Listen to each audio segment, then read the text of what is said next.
Welcome to core classes. आज की video है CHE04 ब्लॉक 2 इसका स्टार्ट कर रहे हैं। लास्ट वीडियो में हमने इसका ब्लॉक 1 कंप्लीट कर दिया था। नेक्स्ट वीडियो हम स्टार्ट कर रहे हैं ब्लॉक 2 जिसका यूनिट फर्स्ट है, unit number 6, the first law of thermodynamics. Thermodynamics के लॉज पढ़ेंगे, जीरो लॉ पढ़ेंगे, फर्स्ट लॉ। लेकिन फर्स्ट लॉ जो है उसकी स्टेटमेंट से पहले उसमें यूज होने वाली कुछ टर्म्स, ताकि आपको फर्स्ट लॉ समझने में आसानी हो, ये सारा हम आज इस वीडियो में पढ़ने जा रहे हैं। तो सबसे पहले तो हम ये देख लें कि थर्मोडायनेमिक्स एक्चुअल में क्या है। The scientific study of the relations, एक स्टडी जिसमें हम रिलेशंस के बारे में पढ़ते हैं। लेकिन रिलेशन किस किस के बीच में? Heat and other forms of energy, heat के बीच में और एनर्जी की बहुत सारी ऐसी फॉर्म, जैसे कि वर्क हो गया, हीट कैपेसिटी हो गया। तो ऐसी सारी फॉर्म्स ऑफ एनर्जी और हीट में जो रिलेशनशिप होता है उसको जो स्टडी करते हैं उसे बोलते हैं थर्मोडायनेमिक्स। सिस्टम, इसका एक पार्ट है सिस्टम। अब सिस्टम क्या है? यूनिवर्स का वो पार्ट जो अंडर स्टडी है। अंडर स्टडी मतलब फॉर एग्जाम्पल हम क्या कर रहे हैं, एक वाटर में एक ग्लास में हमने वाटर रखा है, उसे हम उसके ऊपर एक स्टडी कर रहे हैं, उसे एग्जामिन कर रहे हैं। तो पूरे यूनिवर्स में वो जो वाटर ग्लास वाटर है वो हमारे लिए सिस्टम हो जाएगा। अगर हम कुछ एक्सपेरिमेंट कर रहे हैं तो पूरे यूनिवर्स में जो वो एक्सपेरिमेंट है वो हमारा सिस्टम हो जाएगा। Any part of the universe which is under study is known as system. अब सिस्टम की दो टाइप्स हो सकती हैं, homogeneous system, heterogeneous system. Homogeneous system क्या होता है? सिस्टम जिसमें कुछ चीजें सेम हो, होमो। हेट्रो में जो वो चीजें डिफरेंट हो। लेकिन कौन सी चीजें? If the physical properties and chemical composition, ये दोनों चीजें अगर थ्रू आउट द सिस्टम, पूरे सिस्टम में पूरे टाइम पे सेम रहेगा तो उसे बोलेंगे कि ये होमोजीनियस सिस्टम है। If physical properties and chemical compositions are identical throughout the system, then this system is known as homogeneous system. इसे सिंगल फेज सिस्टम भी कहते हैं, क्योंकि एक ही फेज में काम हो रहा है, कोई इसमें चेंज नहीं है, तो इसे सिंगल फेज सिस्टम भी कहते हैं। लेकिन हेट्रोजीनियस में क्या होगा? इसमें सिंगल फेज की बजाय दो या दो से ज्यादा फेसेस भी हो सकते हैं, बट वो सेपरेटेड होते हैं विद मैकेनिकल बाउंड्रीज।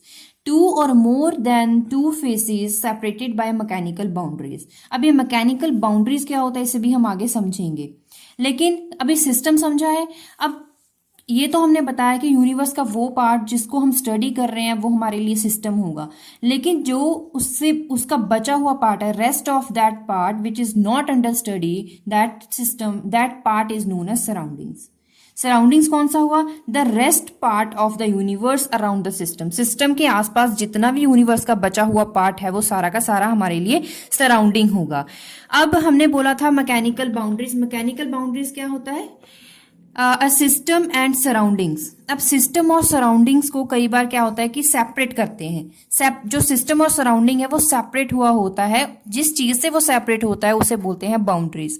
अब वो बाउंड्रीज क्या हो सकती किस किस के बीच में? आपको पता है कि सिस्टम में क्या हो सकता है, या तो मैटर हो सकता है, उसमें एनर्जी हो सकती है, यही दो चीजें होंगी। अब जब मैटर और एनर्जी एक्सचेंज होंगे, अब जब भी एक्सचेंज होंगे तो किसके थ्रू एक्सचेंज होंगे? उन बाउंड्रीज से पास होकर एक्सचेंज होंगे। अब वो बाउंड्रीज या तो हमें दिख सकती हैं या फिर नहीं दिखेंगी, क्योंकि या वो रियल भी हो सकती हैं, वो इमेजिनरी भी हो सकती हैं। तो बाउंड्रीज क्या हो गया? अब system and surroundings are always separated by boundaries across which, जिसके थ्रू मैटर और एनर्जी एक्सचेंज होंगे। The boundaries can be real और इमेजिनरी।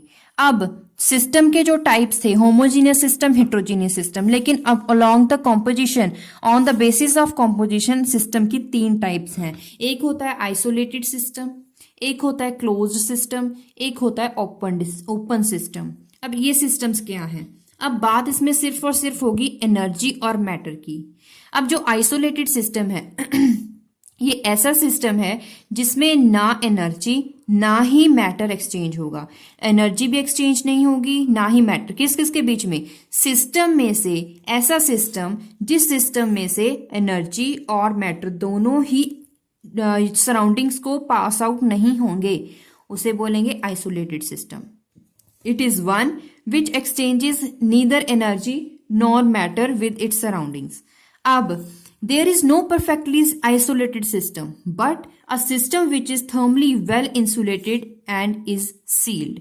अब ऐसा कोई भी सिस्टम पॉसिबल नहीं है हो सकता, क्योंकि it is very very tough to make isolated system. ऐसा होता है कि कई बार एनर्जी जो है वो 100% नहीं मिलती है, हमें 99%, 95% मिलती है। तो इसका मतलब ये हुआ कि 1% या 3% या 2% एनर्जी जो है वो सराउंडिंग में वेस्ट हो जाती है। तो ऐसा बहुत ही डिफिकल्ट है कि आइसोलेटेड सिस्टम बनाया जाए। लेकिन ऐसा सिस्टम बनाने के लिए क्या करना पड़ता है कि जो सिस्टम होता है उसकी जो वॉल होती हैं उसे जो इंसुलेट किया जाता है और उसे कंप्लीटली सील किया जाता है। अब ऐसे सिस्टम को बोलेंगे आइसोलेटेड सिस्टम। तो हमने क्या सीखा, आइसोलेटेड सिस्टम में ना ही मैटर एक्सचेंज होता है ना ही एनर्जी। अब बात करते हैं क्लोज्ड सिस्टम की। क्लोज सिस्टम में क्या होता है, एनर्जी एक्सचेंज हो सकती है बट मैटर एक्सचेंज नहीं हो सकता। It the system which allows the energy exchange of energy with its surroundings but matter is not allowed to enter और लीव इट। ना ही अंदर आ सकता है ना ही बाहर, मतलब कि एक्सचेंज ही नहीं हो सकता है। ओपन सिस्टम का मतलब क्या, सारा खुला है, सब कुछ एक्सचेंज होगा। Both matter and energy will exchange with its surroundings. For example all living things, सभी में मैटर और एनर्जी ट्रांसफर होता है। रिएक्शन वेसल्स में विद कौन सी रिएक्शन वेसल्स, जो परमिएबल मेम्ब्रेन के साथ बनी होती है। परमिएबल मेम्ब्रेन जिसमें से वो जो मैटर है उसे परमिट कर सकता है, उसे परमिशन दे सकता है अपने थ्रू पास आउट होने में, ऐसे मेम्ब्रेन्स को बोलते हैं परमिएबल मेम्ब्रेन्स। अब हमने क्या सीखा कि क्लोज्ड सिस्टम में कोई भी चीज एक्सचेंज नहीं, आइसोलेटेड सिस्टम में कुछ भी एक्सचेंज नहीं होगा, और जो क्लोज सिस्टम होता है उसमें मैटर एक्सचेंज नहीं होगा, सिर्फ एनर्जी एक्सचेंज होगी। ओपन सिस्टम में क्या देखा कि दोनों ही जो है एक्सचेंज हो सकते हैं with its surroundings. State variables, next topic. State variables ऐसे वेरिएबल जो उस थर्मोडायनेमिक सिस्टम की स्टेट को बताएंगे। A thermodynamic system has to be microscopic, macroscopic होना चाहिए। क्यों, मतलब कि उसमें मैक्रोस्कोपिक का मतलब है कि जो पार्टिकल्स हैं, जो भी उसमें टर्म्स हैं, वो सारी की सारी लार्ज होनी चाहिए। दिस फैसिलिटेट्स मेजरमेंट्स, क्यों ऐसे होने चाहिए, ताकि उनकी मेजरमेंट की जा सके कि उसमें प्रेशर कितना है, उसमें वॉल्यूम कितना है, टेम्परेचर कितना है, डेंसिटी कितनी है। इन सारी टर्म्स, सारी प्रॉपर्टीज को मेजरमेंट करने के लिए जो थर्मोडायनेमिक सिस्टम है उसे मैक्रोस्कोपिक होना चाहिए। तो ऐसी प्रॉपर्टीज, अब जो प्रॉपर्टीज हम बात कर रहे हैं कि मेजरमेंट करना इजी हो जाए, उन मेजरमेंट्स को बोलते हैं स्टेट वेरिएबल्स। तो a thermodynamic system has to be macroscopic. This facilitates measurements of its properties such as pressure, volume, temperature and density. Such properties are known as state variables. अब state variables दो तरह के हो सकते हैं, dependent variables, independent variables. Dependent variables ऐसे state variables हैं जो कि दूसरे वेरिएबल्स पे डिपेंड करेंगे। अब इंडिपेंडेंट क्या होंगे, ऐसे वेरिएबल्स जिन पे डिपेंड किया जाए, मतलब सपोज कीजिए ए वेरिएबल है और बी सी डी वेरिएबल है। अब जो क्या है, जो ये बी सी डी वेरिएबल्स हैं, अगर वो ए पे डिपेंड कर रहे हैं तो ये क्या हो गए, डिपेंडेंट वेरिएबल, और जिस पे डिपेंड किया जा रहा है वो वेरिएबल्स हो गए इंडिपेंडेंट वेरिएबल्स।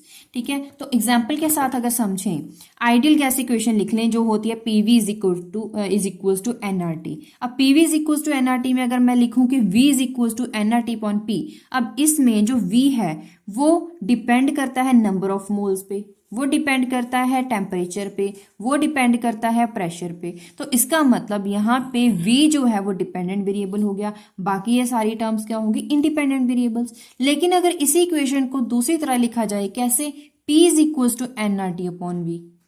अब इस टाइम पे जो प्रेशर है वो डिपेंडेंट वेरिएबल होगा, बाकी ये सारे इंडिपेंडेंट वेरिएबल्स होंगे। इसका मतलब डिपेंडेंट और इंडिपेंडेंट वेरिएबल्स चेंज हो सकते हैं with in one equation.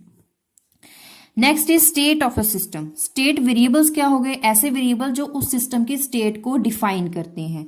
State of the system क्या है कि एक टाइम पे सिस्टम की स्टेट क्या है, कैसे, it is defined as when the state variables have definite values. अब स्टेट कैसे डिफाइन करोगे, अब जैसे कि जो स्टेट वेरिएबल्स हैं, जैसे कि प्रेशर है, प्रेशर की हमें एक वैल्यू पता हो, वॉल्यूम की हमें वैल्यू पता हो, टेम्परेचर की वैल्यू पता हो, डेंसिटी की वैल्यू पता हो, तो हम बोलेंगे कि ये है state state of the system.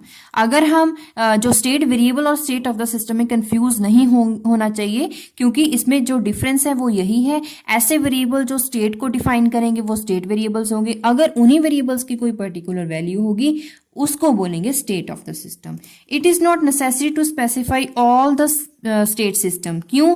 Because these are interdependent, क्योंकि ये एक दूसरे पे डिपेंड करते हैं। For example, if the system is an ideal gas, system में आइडल गैस है, then its pressure volume temperature related by the gas, क्योंकि उसमें आइडियल गैस है तो उसी गैस का कोई पर्टिकुलर प्रेशर होगा, वॉल्यूम होगा, टेम्परेचर होगा, जिसकी वजह से उस आइडियल गैस की स्टेट का हम पता लगा सकते हैं। अब ये थे कुछ टर्म्स। अब आता है फर्स्ट लॉ। फर्स्ट लॉ से पहले हम करेंगे zeroth law, zeroth law of thermodynamics. अब ये क्या है? इसकी अगर हम स्टेटमेंट समझें, two objects that are in thermal equilibrium. अब ऐसे दो ऑब्जेक्ट हैं जो थर्मल इक्विलिब्रियम में हैं दोनों। अब वो दोनों सिस्टम जो है, दोनों सिस्टम थर्मल इक्विलिब्रियम में किसके साथ है? थर्ड सिस्टम के साथ। मतलब सपोज कीजिए एक ए है, एक बी है। अब ये दोनों ही सी के साथ थर्मल इक्विलिब्रियम में है।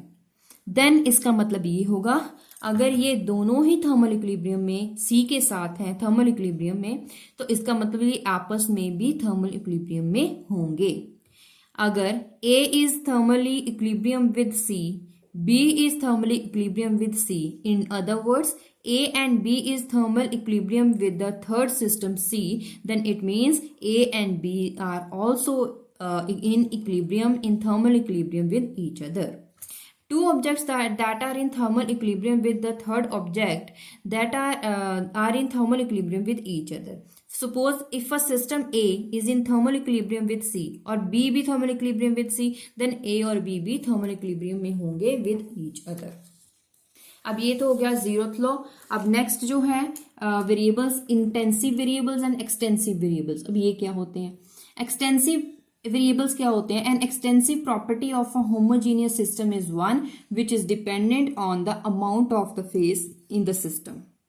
अब एक्सटेंसिव वेरिएबल्स वो वेरिएबल्स होते हैं जो डिपेंड करते हैं अमाउंट ऑफ फेज। किसी भी सिस्टम का अमाउंट कितना है, उस फेज का अमाउंट कितना है। फॉर एग्जाम्पल, उसका मास कितना है, उसका वॉल्यूम कितना है, उसका एनर्जी कितना है। इंटेंसिव प्रॉपर्टीज क्या होती हैं? Intensive property of a phase is independent of the amount of system. Amount of system पे, अमाउंट ऑफ फेज पे डिपेंड नहीं करता है। For example, refractive index, density, pressure, वो ये सारी चीजें उस सिस्टम पे, उस फेज पे डिपेंड नहीं करती हैं। Types of a process. अब जो प्रोसेसेस होते हैं वो कितने तरह के होते हैं, लेकिन सबसे पहले ये देखिए कोई भी प्रोसेस कैसे उसे डिफाइन करें।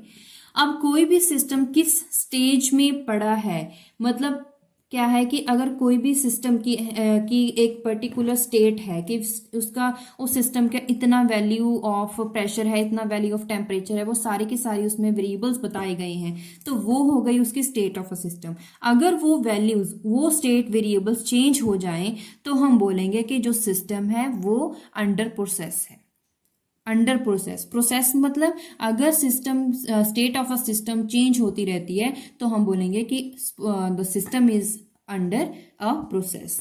When the state of system is changes, it is said to have undergo a process. अब प्रोसेस कितनी टाइप्स के होते हैं? सबसे पहले फर्स्ट टाइप की बात करें तो आइसोथर्मल प्रोसेस। आइसोथर्मल का मतलब क्या है? आइसो का मतलब होता है सेम, थर्मल का मतलब है टेम्परेचर। ऐसा प्रोसेस जिसमें टेम्परेचर सेम हो वही उसे बोलेंगे आइसोथर्मल प्रोसेस। तो आपको इसके वर्ड्स में ही डेफिनेशन छुपी है, आपको वही ढूंढनी है। In this process the temperature of the system remains constant. ऐसा प्रोसेस जिसमें टेम्परेचर कांस्टेंट रहे, टेम्परेचर चेंज ना हो, ऐसे प्रोसेस को बोलते हैं isothermal process. It is in the thermal contact with the large constant temperature bath that is known as thermostat. ऐसा इसे आइसोथर्मल करने के लिए क्या करना पड़ता है? एक थर्मोस्टेट होता है, मतलब कि एक टेम्परेचर बाथ होती है जिसमें, ताकि उसमें कांस्टेंट टेम्परेचर रखा जाए, उसे बोलते हैं thermostat. A system maintains its temperature by exchange of heat with thermostat. अब उसका मेंटेन कैसे रखते हैं, ऐसा कैसे करा जाए कि टेम्परेचर कांस्टेंट रहे? तो क्या होता है उसमें? एक्सचेंज ऑफ हीट होता है। किसके साथ? विथ थर्मोस्टेट, ताकि उसका टेम्परेचर कांस्टेंट रखा जाए। Next process is adiabatic process. Adiabatic का मतलब क्या है कि हीट, अब जिसमें हीट कांस्टेंट रहेगी उसे बोलेंगे एडियाबैटिक प्रोसेस। अब हीट कांस्टेंट को कांस्टेंट नहीं लिखेंगे, कैसे बोलेंगे? No heat is allowed to enter और लीव द सिस्टम।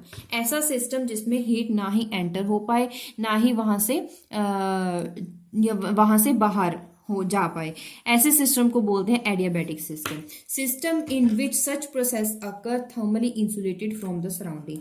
ऐसे सिस्टम को बनाने के लिए उसे थर्मली इंसुलेट किया जाता है, उनकी वॉल्स को इंसुलेट किया जाता है ताकि उसमें सराउंडिंग से कोई भी हीट अंदर ना आ सके और उस सिस्टम के बाहर भी कोई सराउंडिंग में हीट ना जा सके। अब थर्ड इज आइसोबारिक। आइसो का मतलब सेम, बार, यहाँ पे बार आ गया तो बार किसकी यूनिट होती है? प्रेशर की यूनिट होती है, तो इसका मतलब सेम क्या होगा? प्रेशर। अब डेफिनेशन तो आप खुद बना लीजिए। ऐसा system in which the pressure of a system remain unchange, pressure of a system remains constant, ऐसे प्रोसेस को बोलेंगे isobaric process. A reaction taking place in an open beaker is always at atmospheric pressure and hence process is isobaric. Next topic process वो है isochoric process. अब हमने क्या कर लिया? टेम्परेचर, आइसोथर्मल मतलब टेम्परेचर कांस्टेंट, आइसोबारिक इसका मतलब प्रेशर कांस्टेंट। अब कौन सा बचा? वॉल्यूम। आइसोकोरिक, आइसोकोरिक का मतलब है सेम वॉल्यूम।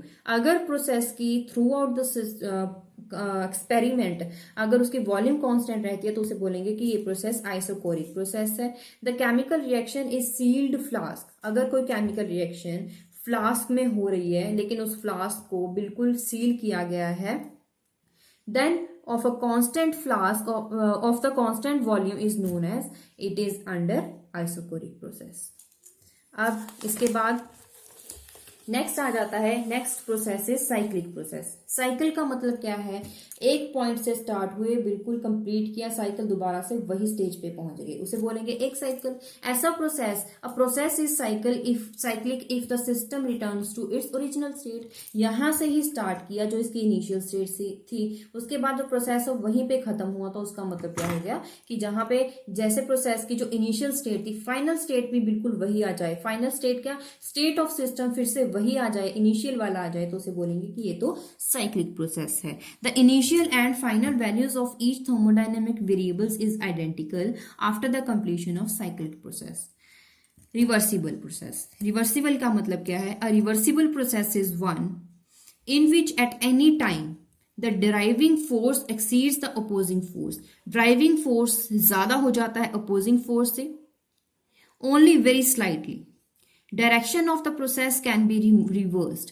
ऐसा प्रोसेस जिसमें प्रोसेस की डायरेक्शन को रिवर्स किया जा सके, कैसे किया जा सके?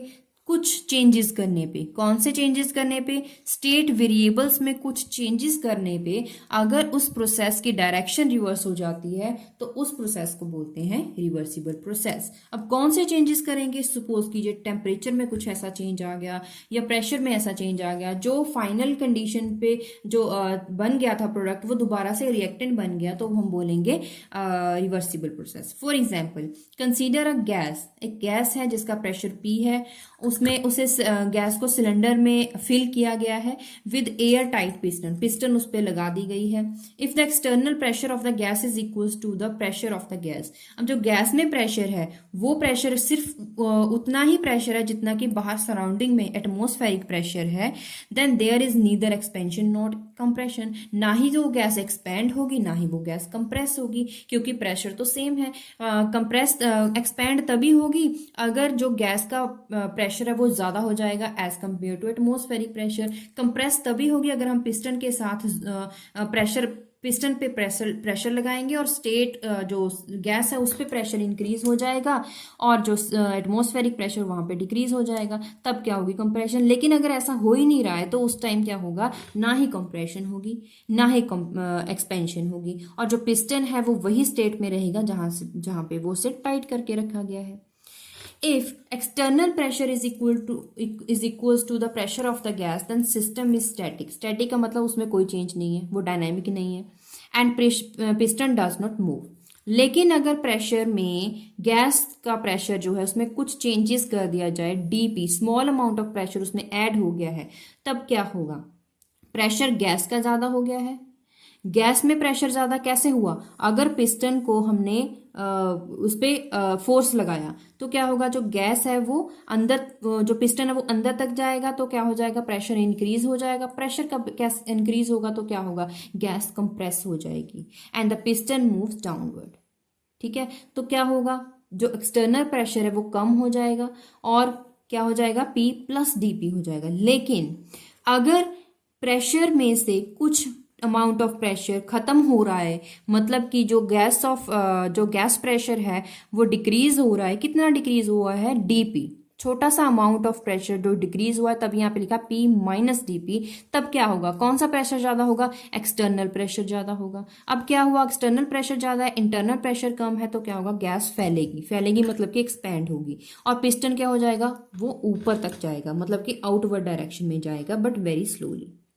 अब ये हमने समझा रिवर्सिबल प्रोसेस में एक्सपेंशन कैसे होती है, कंप्रेशन कैसे होती है। अब रिवर्सिबल प्रोसेस है, इरिवर्सिबल प्रोसेस, ऐसे प्रोसेस जो रिवर्सिबल ही नहीं हो सकते हैं। सारे के सारे ऐसे प्रोसेस नहीं है जो रिवर्सिबल हो सकते हैं, कुछ प्रोसेस ऐसे भी हैं जो इरिवर्सिबल हो सकते हैं, वो उन प्रोसेस को बोलते हैं इरिवर्सिबल। फॉर एग्जाम्पल, जितने भी नेचुरल प्रोसेसेस है वो सारे के सारे इरिवर्सिबल हैं। The heat from a high temperature body, अगर हाई टेम्परेचर जो है वहां से हीट लोअर टेम्परेचर बॉडी में जाती है, वो एक नेचुरल प्रोसेस है और सो इट इज इरिवर्सिबल। अब work, next topic is work. Work क्या होता है वो हम इसे डिफाइन करते हैं। Work is defined as the product of force supplied into the distance. Work क्या होता है, आपने छोटी क्लासेस में सीखा होगा, force into distance is known as work. अब कैसे, जो डायरेक्शन होती है वो किस तरफ होगी, अलोंग द फोर्स। अब product of force into distance is known as work done. अब ऐसे कौन कौन से वर्क होते हैं, first is gravitational work. When a body of mass, अब ऐसी बॉडी जिसका मास m है, is moved through a height, वो हाइट एक पर्टिकुलर हाइट में मूव कर रही है अगेंस्ट द ग्रेविटी, ग्रेविटी को ओवरकम करके वो पर्टिकुलर हाइट h के साथ वो मूव कर रही है, देन उसका फोर्स क्या होगा, m इंटू जी। क्या हो जाएगा उसका फोर्स, m इंटू जी उसका फोर्स हो जाएगा। और जो ग्रेविटेशनल वर्क होगा वो क्या होगा, मास इंटू दैट फोर्स, क्योंकि जो वर्क होगा वो क्या होगा, मास इंटू जो फोर्स इंटू डिस्प्लेसमेंट। तो वर्क का फॉर्मूला क्या था, फोर्स इंटू डिस्प्लेसमेंट, मतलब कि एक्स या फिर डी जो भी लिखेंगे, डिस्प्लेसमेंट। अब जो फोर्स है, फोर्स कितना था, mg इंटू हाइट, डिस्टेंस कितना था जो ऊपर हाइट थी, तो टोटल क्या हो गया यहाँ पे mgh। Next is electric work. If an electric potential E is applied across a resistance, कितना R, ताकि करंट उसमें फ्लो कर सके, उस वर्क डन को बोलते हैं कि ये इलेक्ट्रिक वर्क डन है। And the work done per second is EI and t seconds it is equals to EIT। तो वर्क डन क्या हो जाता है यहाँ पे, W is equals to charge into time, QT। तो क्या हो जाएगा यहाँ पे हो जाता है EIT। Pressure volume work, this is a type of mechanical work performed when a system changes its volume against a opposing pressure. अब ऐसी टाइप जिसमें मैकेनिकल वर्क हो, जिसमें जो सिस्टम है उसमें चेंजेस आए, कितना चेंजेस आए, वॉल्यूम में चेंजेस आए उस प्रेशर को ओवरकम करके, तो उस वर्क को बोलेंगे pressure volume work. Heat capacity, next topic. Work कर लिया, वर्क खत्म हो गया, फॉर्मूला, डेफिनेशन। अब आ गया है हीट कैपेसिटी। हीट कैपेसिटी क्या होता है, कैपेसिटी ऑफ हीट, कितना, heat capacity is the heat required to raise temperature of body by 1 degree Celsius या 1 केल्विन। अब किसी भी बॉडी में कितना हीट चाहिए ताकि उस बॉडी में टेम्परेचर में, उसके बॉडी के टेम्परेचर में 1 केल्विन का राइज आ जाए। अगर उसका उस बॉडी में टेम्परेचर है 37 डिग्री सेल्सियस, तो उस बॉडी में 38 डिग्री सेल्सियस करने के लिए कितना अमाउंट ऑफ हीट चाहिए, उसे बोलेंगे heat capacity. If during the process volume of, अगर उस प्रोसेस में पूरे प्रोसेस में वॉल्यूम कांस्टेंट रखते हैं, volume of the system remains constant, तब उस टाइम उस हीट कैपेसिटी को बोलते हैं हीट कैपेसिटी है but at constant volume, and it is denoted at C, और यहाँ पे वी लगा देते हैं। वी का मतलब क्या है, कांस्टेंट वॉल्यूम। कैपेसिटी जो है उसे सी के साथ डिनोट करते हैं। ये जो इसके फुट में लगाया गया है वी, इसका मतलब क्या है कि volume is constant eight heat capacity is eight constant volume. अगर उस टाइम पे वॉल्यूम के बजाय प्रेशर कांस्टेंट रहता है तो उसे बोलेंगे heat capacity at constant pressure, written by Cp। For changing the temperature of a particular system, अब उस जो टेम्परेचर चेंज करने के लिए कितना change, small change, dt change करने के लिए जो हीट चाहिए वो सपोज कीजिए हीट चाहिए dQV या फिर dQP। अगर कांस्टेंट वॉल्यूम पे हीट कैपेसिटी है तो बोलेंगे dQV, अगर कांस्टेंट प्रेशर पे होगा तो बोलेंगे dQP। तो CV is written as NCV bar which is given by dQ upon dt but dQV क्योंकि यहाँ पे V है तो Cp क्या हो जाएगा, dQP अपॉन dt। ये हो गया heat capacity. Next is the first law of thermodynamics. First law क्या बताता है, इसकी कुछ डेफिनेशंस हैं, दो डेफिनेशंस में जो मेन है वो है। First definition is the energy of an isolated system remains constant. अब आइसोलेटेड सिस्टम यहाँ पे बात करेगी तो इसका डेफिनेशन आप दोबारा से रिवाइज करें। ऐसा सिस्टम था जिसमें ना तो मैटर एक्सचेंज होता था ना ही उसमें एनर्जी एक्सचेंज होती थी। तो ऐसा सिस्टम जिसमें एनर्जी कांस्टेंट रहे उस सिस्टम को वो होती है उसका first law. First law of thermodynamics का मतलब भी यही है कि एनर्जी जो है वो आइसोलेटेड सिस्टम का कांस्टेंट रहेगा। दूसरा जो डेफिनेशन है वो है energy can neither be created nor be destroyed but it can transform from one form into another form. ये तो आपने बहुत बार पढ़ी होगी डेफिनेशन, तो दोनों डेफिनेशन जब भी आए तो आप दोनों डेफिनेशन जरूर लिखोगे। नेक्स्ट इज, अब इसे इक्वेशन की फॉर्म में लिखें। Matter and energy are interconvertible. You know well, matter और एनर्जी इंटरकन्वर्टिबल है। तो उस इक्वेशन को आइंस्टाइन के द्वारा लिखा गया E is equal to mc²। अब इसका मतलब क्या है, इसका मतलब इस इक्वेशन का मतलब क्या है, अगर m डिस्ट्रॉय होता है, मास डिस्ट्रॉय होता है तो उस टाइम क्या होगा, एनर्जी प्रोड्यूस होगी। एनर्जी डिस्ट्रॉय होने स्टार्ट हो जाएगी तो मास प्रोड्यूस होगा। मतलब ये आपस में इंटरकन्वर्टिबल है। ऐसा नहीं है कि जो एनर्जी है वो पूरा का पूरा खत्म हो गया है, एनर्जी ही खत्म हो गया, ऐसा नहीं हो सकता। अगर यहाँ पे इस एनर्जी खत्म होने जा रही है तो वो कन्वर्ट हो रही होगी, उस टाइम वो ट्रांसफॉर्म हो रही होगी इनटू द m। अगर m डिक्रीज हो रहा है तो उसका जो अमाउंट है वो एनर्जी बन के उसमें एसोसिएटेड रहता है उस सिस्टम पे। तो इस इक्वेशन को बोलते हैं Einstein equation, E is equal to mc²। Next topic is internal energy. Internal energy जिसे U के साथ डिनोट करते हैं, कैपिटल U के साथ, किसी भी सिस्टम का internal energy is entire energy. Internal का मतलब है अंदर की एनर्जी, सिस्टम के अंदर की एनर्जी। वो कौन करेगा, सिस्टम के अंदर क्या है, सिस्टम के अंदर है मॉलिक्यूल्स, एटम्स, और उन मॉलिक्यूल्स और एटम्स में जो पार्टिकल्स है वो मूव, उसमें इलेक्ट्रॉन्स हैं वो मूव कर रहे हैं। अब मूविंग एनर्जी जो है उसे क्या बोलते हैं, काइनेटिक एनर्जी। अब जो वो एटम्स हैं, वो पार्टिकल्स उसमें जो है उसमें ट्रांसलेशनल मोशन होगा, वो वाइब्रेट भी कर रहे हैं, वो रोटेट भी कर रहे हैं, तो उसके वजह से उसमें मोशन है तो उसमें काइनेटिक एनर्जी है। As well as energy due to all types of interaction between the molecules and sub particles. तो this is known as internal energy. Example, the total energy of water on the ground floor is different from its energy on the top of the building। जो energy होती है वो total energy of water, अगर वो ground floor में है उसमें पानी है, उसमें टोटल एनर्जी का डिफरेंस होगा किसके साथ, अगर वही वैसा ही पानी अगर उस बिल्डिंग के टॉप में रखा जाए तो दोनों में एनर्जी का डिफरेंस होगा। The difference in total energy is, difference अगर mgh है तो टोटल एनर्जी में डिफरेंस कितना होगा, mgh, but internal energy same in both case. उस टोटल एनर्जी में इंटरनल एनर्जी सेम रहेगी। द हीट चेंज dq और वर्क डन अगर dw है, हीट का चेंज भी बहुत कम हुआ है, dq चेंज हुआ है, वर्क डन में भी बहुत कम चेंज हुआ है, वो dw चेंज हुआ है। These both terms contribute towards the change in internal energy. इन्हीं की वजह से इंटरनल एनर्जी में चेंज आता है। अब हीट चेंज कितना, अगर हीट चेंज है वो हीट चेंज इंक्रीज भी कर सकता है, हीट डिक्रीज भी कर सकती है। इंक्रीज डिक्रीज का मतलब क्या है, मतलब कि अगर उसकी वैल्यू पॉजिटिव में है, उसकी वैल्यू नेगेटिव में है, तो हीट चेंज कितना, अगर हीट की वैल्यू चेंज ऑफ हीट की वैल्यू पॉजिटिव में है, तो इसका मतलब क्या है, जो सिस्टम ने हीट को एब्जॉर्ब किया, सिस्टम ने हीट को एब्जॉर्ब करा, तो उस टाइम पे जो डी क्यू की वैल्यू होगी वो पॉजिटिव होगी। This leads to increase in internal energy of the system. लेकिन अगर हीट की वैल्यू, हीट चेंज की वैल्यू नेगेटिव में है, तो उसका मतलब है सिस्टम में से एनर्जी, हीट जो है वो लॉस हो गई है, वो सराउंडिंग में चली गई है, मतलब कि सिस्टम में हीट कम हो रही है। अगर सिस्टम में हीट ज्यादा हो रही है तो इसका मतलब वो ऐड हो रही है, ऐड हो रही है इसका मतलब उसकी वैल्यू पॉजिटिव है। अगर उसमें से हीट लॉस हो रही है, लॉस का मतलब क्या है, नेगेटिव साइन है, तो उस टाइम इंटरनल एनर्जी डिक्रीज होगी। वर्क डन चेंज, अगर वर्क डन का चेंज पॉजिटिव में है तब इंटरनल एनर्जी इंक्रीज होगी, अगर नेगेटिव में है तो इस टाइम क्या होगा, work done by the system. ये आप दोनों चीजें समझें क्योंकि ये सारी चीजें आगे काम आने वाली हैं। तो वर्क डन अगर पॉजिटिव में है, इसका मतलब क्या है, वर्क जो सिस्टम है उसके ऊपर काम किया गया, work done on the system, ये टर्म ऑन याद रखें, work done on the system.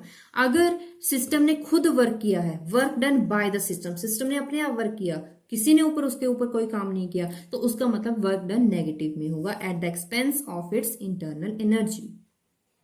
अब ये चेंजेस आपने पढ़े, उसके बाद हम समझते हैं फर्स्ट लॉ ऑफ थर्मोडायनेमिक्स का मैथमेटिकल फॉर्म। स्टेटमेंट तो आपने दोनों समझ ली, उसे मैथमेटिकली हम कैसे डिफाइन करें। अब उसे कैसे डिफाइन करें, work and heat, it these both terms bring about change in internal energy, ये तो हमने समझ लिया।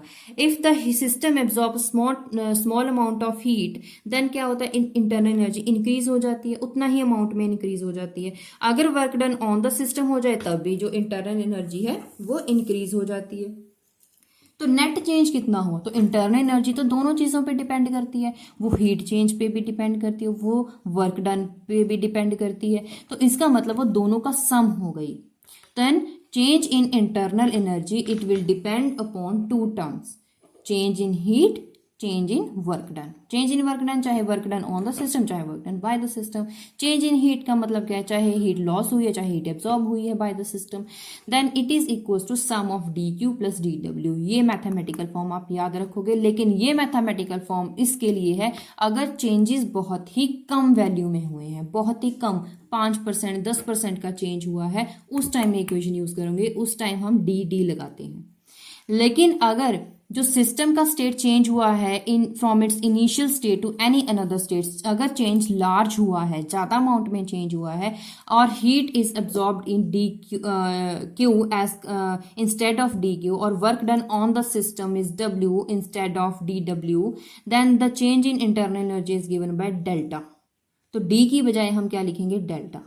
वो क्या होगा, final energy minus initial. Final state में कितनी इंटरनल एनर्जी थी और इनिशियल स्टेट में कितनी इंटरनल एनर्जी थी, दोनों को माइनस करेंगे तो आपको पता चल जाएगा कितना चेंज आया इंटरनल एनर्जी में। It is given bye Q plus W, ना कि D Q plus D W. तो दोनों चीजें आप लिखोगे, स्मॉल चेंजेस के लिए भी, लार्ज चेंजेस के लिए भी। अब बात करते हैं एक्सरसाइज पे। जो भी टॉपिक आपने अभी पढ़े हैं, अगर आप उनके क्वेश्चन सॉल्व करोगे तो आपको इजीली समझ आ जाएगा और आपको रिवाइज भी हो जाएगा। तो first question is identify the type of system. अब आपको सिस्टम बताना है कि कौन सा है। Beaker covered with the lid, और जो बीकर है वो लिड के साथ मतलब कवर किया गया है। अब कवर किया गया, उसकी वॉल्स तो कवर नहीं है, तो उस टाइम क्या होगा कि जो मैटर है वो तो उसमें उतना ही रहेगा, लेकिन जो अगर वो पानी गर्म है, सपोज कीजिए उसमें पानी गर्म है, अगर उसकी वॉल्स है वो तो उसके साथ कवर नहीं है थर्मोस्टेट के साथ, तो क्या होगा, तो उस टाइम क्या होगा, जो पानी है वो तो ठंडा हो जाएगा। इसका मतलब ये है एनर्जी चेंज हो सकती है बट मैटर चेंज नहीं होगा। तो ऐसा सिस्टम कौन सा होता है, क्लोज्ड सिस्टम। ठीक है, उसके बाद है अ क्लोज्ड थर्मस फ्लास्क। अब थर्मस फ्लास्क का मतलब क्या है, अब थर्मस फ्लास्क में अगर चाय है तो वो ठंडी नहीं होती है कितने टाइम तक, चाय भी उतनी ही रहती है और वो उसका जो टेम्परेचर है वो भी उतना ही रहता है। तो ऐसा सिस्टम जहां पे थर्मस फ्लास्क का बात आ जाए तो वो होता है आइसोलेटेड सिस्टम। अब बीकर विदाउट लिड, बीकर है अब उसमें लिड नहीं है, कवर नहीं है, तो वॉल्स तो कवर थी नहीं, उस पर कवर भी नहीं है, तो वो एनर्जी तो चेंज होगा ही होगा। ऐसा भी हो सकता है उसमें से जो पानी जो बॉयल हो रहा है, अगर बॉइल्ड पानी है तो पानी बॉइलिंग पे रखा हुआ है तो वो पानी जो है वो उसका इवेपोरेशन हो सकता है, तो इसका मतलब मैटर भी एक्सचेंज हो रहा है। तो इसका मतलब ये क्या हो गया, open system. Next question, identify extensive and intensive variable. सबसे पहले उसकी डेफिनेशन आप समझ लें। तो क्या है कि इसमें फर्स्ट क्वेश्चन है energy required to cook your meals. कितनी एनर्जी चाहिए ताकि आपका मील बन जाए, कुक हो जाए। तो ऐसी कौन सी है, अब एनर्जी कितनी चाहिए, हीट कितना चाहिए, वो आपका हो गया extensive properties. Next is volume per unit mass of milk. उस मिल्क का वॉल्यूम कितना है, तो वॉल्यूम कितना है वो उसकी कौन सी प्रॉपर्टी हो जाएगी, intensive property. Next is your body temperature. अब बॉडी टेम्परेचर है वो हम एक्सटर्नली नहीं पता कर सकते, वो तो हमें इंटरनल, बॉडी जो टेम्परेचर है वो उसका इंटरनल मैटर है, तो उसका मतलब ये कौन सी हो गई, intensive property. Next question, the equation of molar heat capacity of butane is given. CP value given है। Calculate necessary heat required to temperature of 3 mole of butane from इतना 298 to 573 kelvin at constant pressure. तो आपको Q P value पता करनी है। तो क्या करोगे आप, लार्ज चेंजेस के लिए Q P is equal to इसका इंटेग्रेशन करोगे N C P D T. अब इसके लिए क्या करना है, यहाँ पे सारी की सारी जो वैल्यूज है देखते हैं कि कौन कौन सी हमें गिवन है। T1 भी गिवन है जो initial temperature, T2 final temperature, number of moles भी हमें गिवन है, Cp तो हमें पहले से ही इक्वेशन गिवन है। हमने क्या करना है, इसमें वैल्यू सारी इसकी सारी सब्स्टिट्यूट कर देनी है। वैल्यू सब्स्टिट्यूट कर दी। अब यहाँ पे क्या है, ये जो टर्म है, अब ये जो टर्म है इसको सॉल्व करेंगे। तो इस ब्रैकेट को ओपन करा dt और इसके साथ t dt लगा, है ना। तो इन दोनों टर्म्स को एज इट इज रखा। dt का अगर इंटेग्रेशन करोगे वो t आएगा, upper limit minus lower limit. यहाँ पे t का integration with respect to t क्या आएगा, t² 2 बाहर लिख लीजिए, बाकी क्या आ गया, upper limit minus lower limit आ गया। ये इक्वेशन आपके पास आ गई। इन दोनों को मल्टीप्लाई करके आपके पास आया 0.699। ओके, अपर लिमिट माइनस लोअर लिमिट। अब दोनों को मल्टीप्लाई करके आपके पास ये आंसर आया, ये एज इट इज लिखा, दोनों को माइनस करके 280 आया। इन दोनों को डिवाइड करके आपके पास ये वैल्यू आई, a² माइनस b²। इसका फॉर्मूला लगाया a plus B into a minus B. a plus B को सॉल्व करा, a माइनस बी को सॉल्व करा, इन दोनों को मल्टीप्लाई करा। फिर उसके बाद क्या करा, इसे एज इट इज, इसे भी एज इट इज, दोनों को मल्टीप्लाई, फिर इन दोनों को, फिर दोनों को में क्या है प्लस साइन, तो दोनों को ऐड कर दिया। जूल में आप इसे किलो जूल में कन्वर्ट कर सकते हैं। Next is a gas is expanded. Gas expand हुई है from this volume to this volume. Initial volume final volume आपके पास है, अगेंस्ट अ कांस्टेंट प्रेशर भी आपके पास है। तो इसका मतलब कांस्टेंट प्रेशर, तो यहाँ पे Cp की बात होगी। And it has been use to heat इतना kilogram of water. Kilogram of water हमारे पास ये भी गिवन है। तो आपको क्या पता करना है, फाइनल टेम्परेचर पता करना है। तो गिवन सबसे पहले लिखोगे, इनिशियल टेम्परेचर गिवन है, Cp वैल्यू भी आपके पास क्वेश्चन में ही गिवन है, तो मैंने डायरेक्ट आंसर में लिख दी। तो वर्क क्या होगा, वर्क क्या है, PV मतलब प्रेशर इनटू वॉल्यूम।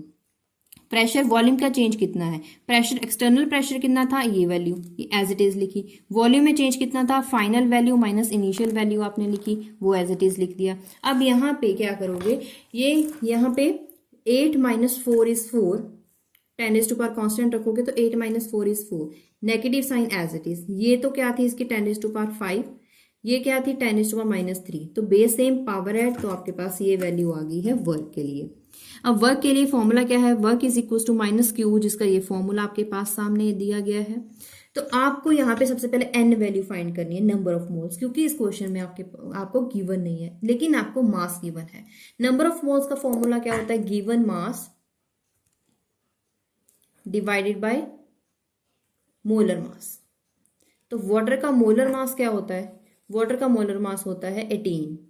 तो आपने इसको यूनिट चेंज करा 0.018 और क्या करा आपने यहाँ पे, क्योंकि किलोग्राम चाहिए था तो ग्राम में आपके पास कितना आ जाता है, इसका मास कितना है 1 ये, लेकिन 2 है 2 है, प्लस ऑक्सीजन का क्या है 16, तो 18 ग्राम। लेकिन क्वेश्चन में आपको मास किलोग्राम में गिवन है, आपने इसे 1000 के साथ डिवाइड करा तो आपके पास ये वैल्यू आई।